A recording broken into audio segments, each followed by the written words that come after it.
তপন মাইতির কবিতা নববর্ষের গান। পৃথিবীকে এমন আগে কখনো দেখেনি চাঁদ। এক বছরে জানুয়ারির দিনে শেষ হয়েছে বাত। আসছে বছর আবার হবে, বছর ঘুরলে এমন দিন।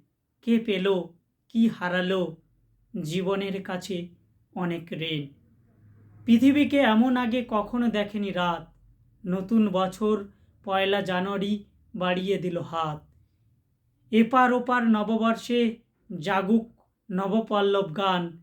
দূরের থেকে ভেসে আসা সানাই সুরের তান। পৃথিবীকে এমন আগে কখনো জাগেনি মন। কাঙ্ক্ষিত সকাল উত্তরে হাওয়া, মাথা দোলায় বন। গভীর মনের জাহাজ লক্ষ্যবস্তু ছোবে এমন স্থির। কর্মে সফল হলে বলবে, তাকে মহান তুমি বীর।